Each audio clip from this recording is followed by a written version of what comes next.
Hello everyone, welcome back to our channel. आज की इस वीडियो में अपन बात करने वाले हैं कि जो यूनिवर्सिटीज़ होती है उनमें कॉपियाँ किस तरह से चेक होती है, यानी कि आपकी जो कॉपियाँ होती है उसमें मार्क्स किस तरह से दिए जाते हैं। इसके ऊपर अपन बात करने वाले हैं, क्योंकि आपने देखा होगा कि काफ़ी सारे जो स्टूडेंट्स होते हैं वो काफ़ी अच्छा पढ़ के जाते हैं, फिर भी उनके मार्क्स कम आते हैं।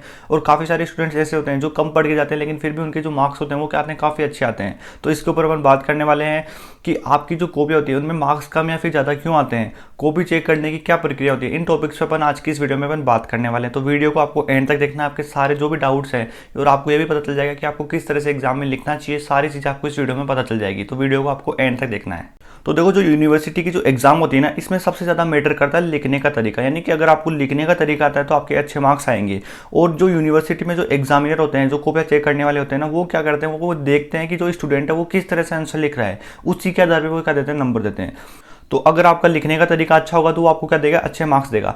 देखो, जो यूनिवर्सिटी एग्जाम में जो एग्जाम करने का जो सबसे ज़्यादा डिफिकल्टी आती है, ये देखो, ये डिफिकल्टी किसके साथ में आती है, जो फर्स्ट ईयर के जो स्टूडेंट होते हैं ना उनके साथ में आती है। क्योंकि वो क्या होते हैं, 10th या फिर 12th क्या करते हैं, पास करके आते हैं, और उनकी जो एग्जाम में लिखने की जो तरीका होता है ना, वो सेम एज जो 12th में लिख के आए ना वैसे ही यहाँ पे लिखते हैं, यानी कम शब्दों में क्या देते हैं, वो अपना आंसर देते हैं। तो उस चक्कर में जो एग्जामिनर है उनको क्या देता है, कम मार्क्स देता है। तो आपने जो 10th और 12th में जिस तरह से लिखा उसमें और यूनिवर्सिटी एग्जाम में जो एग्जाम में लिखना होता है ना, उन दोनों में क्या होता है, काफ़ी सारा डिफरेंस होता है। यानी दोनों में जो लिखावट होती है वो एकदम अलग होती है, यानी कि आपको अलग तरीके से आंसर लिखने होते हैं। वहाँ पे आपकी क्या होती है, शब्द सीमा होती है 10th 12th में, तो यानी आपको कम शब्दों में आपको आंसर देना होता है, और जो सटीक आंसर है वो आपको देना होता है 10th 12th के एग्जाम में। लेकिन कॉलेज की जो एग्जाम होती है इनमें आपको बड़े बड़े आंसर लिखने पड़ते हैं। एग्जामिनर यही देखता है कि आप लोग किस तरह से लिख रहे हैं, कितने पेजों में आंसर लिख रहे हैं, ये चीज़ें यहाँ पे नोटिस की जाती है। तो 10th 12th में तो क्या होती है कि शब्द सीमा दी होती है। तो जो 10th और 12th की एग्जाम होती है ना, उसमें जो एग्जामिनर के पास क्या होता है, ज़्यादा टाइम होता है। वहाँ पे क्या होता है, आपने देखा होगा कि जब आप एग्जाम दे देते हो तो उसके 1.5 से 2 महीने के बाद में आपका क्या आता है, रिजल्ट आता है। तो इनके पास काफ़ी अच्छा समय होता है, इस दौरान वो आपके आराम से कॉपी चेक कर सकता है, यानी जो सही आंसर होगा उसी में आपके मार्क्स देगा। लेकिन अगर मैं बात करूं यूनिवर्सिटी के एग्जामिनर्स की, तो यहाँ पे जो एग्जामिनर होते हैं ना, इनके पास कम टाइम होता है कॉपी को चेक करने के लिए। अगर बात करें एवरेज की तो 2 से 3 मिनट होती है, यानी कि इनको 2 से 3 मिनट के अंदर एक पूरी कॉपी चेक करनी होती है यूनिवर्सिटी के एग्जाम में। तो इनको क्या मिलता है, कम टाइम मिलता है। तो ये आपको आंसर नहीं पढ़ते, यानी आंसर का केवल स्टार्टिंग के 1-2 पेज पढ़ लेंगे और लास्ट का पेज पढ़ लेंगे, बाकी बीच में आपने क्या लिखा है उसको इनको कोई भी ध्यान नहीं देता।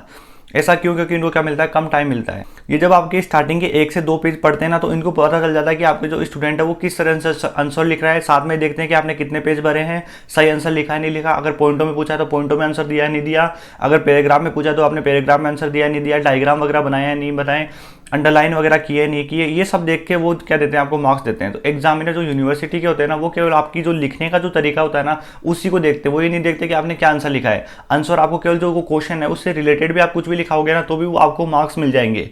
तो यूनिवर्सिटी के एग्जाम में क्या होता है कि जो आपने लिखा है वो अगर उस क्वेश्चन से मिलता जुलता है, चाहे आपने गलत ही लिखा हो लेकिन उस क्वेश्चन से रिलेटेड है, तो वो आपको क्या दे देगा, मार्क्स दे देगा। यहाँ पे आपकी जो लिखने का जो तरीका होता है ना वो मैटर करता है। अगर आपने सही तरीके से लिखा है तो वो आपके अच्छे मार्क्स देगा। अगर आपने थोड़ी बहुत, जैसे क्या होता है कई बार क्या करते हैं स्टूडेंट जो 10th 12th से पास आउट होते हैं, फर्स्ट ईयर में क्या करते हैं, वो कम पेज लिख के आते हैं। यानी कि यहाँ पे क्या होता है, मिनिमम 6 पेज आपको भरने ही पड़ते हैं, लेकिन वो क्या करते हैं 3 से 4 पेज ही भर के आते हैं और ऐसे बोलते हैं मेरा पेपर अच्छा हुआ है। लेकिन जब उनके नंबर आते हैं तो क्या आते हैं, एकदम कम आते हैं। तो आपको क्या करना है कि ज़्यादा से ज़्यादा पेज भरने की कोशिश करनी है, और क्या करना है, जो लिखने का तरीका होना चाहिए ना वो एकदम बेस्ट होना चाहिए। अगर आपने लिखा अच्छे से है तो आपके मार्क्स अच्छे आएंगे। तो लिखने में क्या ध्यान रखना है आपको कि भाई कोई काटापीटी नहीं करनी, अच्छी तरीके से लिख रहा है। साथ में ज़्यादा से ज़्यादा पेज भरने की कोशिश करनी है, मिनिमम आपको 6 पेज तो भरने ही है एक क्वेश्चन के अंदर थ्योरी में।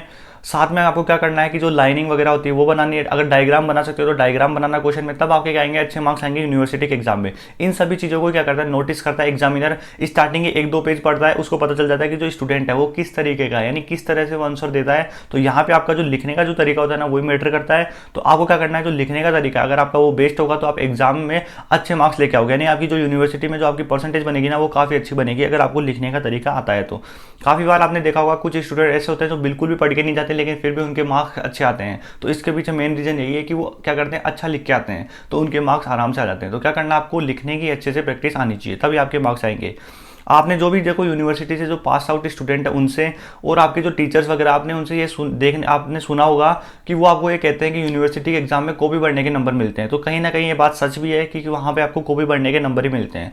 लेकिन कॉपी पढ़ने का मतलब ये नहीं है कि आप क्वेश्चन कुछ और पूछ रहे हैं और आप आंसर कुछ और लिख के आओ। अगर आप कुछ और आंसर लिखोगे तो वहाँ पे आपको नंबर नहीं मिलेंगे।